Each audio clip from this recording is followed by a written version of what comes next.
Panalangin ang hiling ng pamilya ng dalawang batang nasa ICU pa rin matapos silang mabagsakan ng debris mula sa gusali sa Quezon City kahapon. Ayon po sa lokal na pamahalaan, isa sa iniimbestigahan nila ang paglalagay noon ng antena na posible umanong nakasira sa palitada ng gusali. Saksi si Sandra Aguinaldo.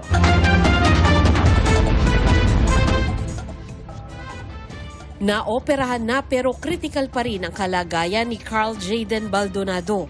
Isa si Carl sa 3 estudyanteng nabagsakan ng konkretong bahagi ng Atherton Place Condominium sa panulukan ng Tomas Morato at Roces Avenue sa Quezon City. Nasa intensive care unit ngayon si Carl, pero ang kanyang mga magulang hindi nawawalan ng pag-asa. Lagi namin siyang kinakausap talaga na lumaban. Kasi nakikita namin, ang gauge namin, lumalaban siya, kaya kailangan lumaban din kami para sa kanya. Kasi sa amin siya kukuha ng lakas. Gusto ko lang din magpasalamat sa mga lahat ng tumutulong sa amin ngayon sa patuloy na pagdadasal niyo sa anak ko. Maraming salamat po. Bukod kay Carl, nasa ICU rin si Michael Sanchez na nabagsakan din sa ulo ng debris mula sa gusali. Ang kakambal niya na si Miguel nakauwi na sa bahay matapos namang masugatan sa braso. Ang Atherton Place Condominium, binisita ng Department of Building official ng Quezon City.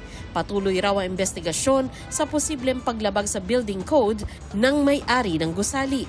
Batay raw sa kanilang record, 1995 na bigyan ng building permit ang naturang gusali. 2022 naman daw nang lagyan ito ng antena na katabi lamang ng nahulog na debris. Maaring may naging epekto yung pagkabit ng antena kaya na-disturb siguro yung palitada. During yung antena kasi that was installed about 2022. Taon-taon naman daw iniinspeksyon ng gusali pero hindi raw structural ang problema ng gusali kundi architectural. Yung mga structural, titingnan namin yung mga column kung maayos pa yung mga biga.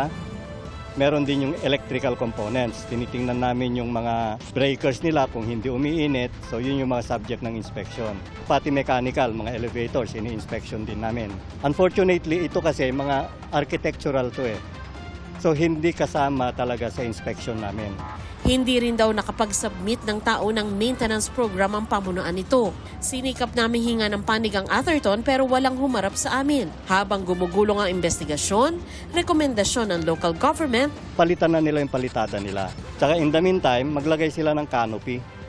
Kasi nga nakita na natin na hindi na masyadong stable eh. Hiwalay na kaso pa kung sakali ang posibleng kaharapin ng pamunuan ng gusali mula sa pamilya ng 3 batang nabagsakan ng debris.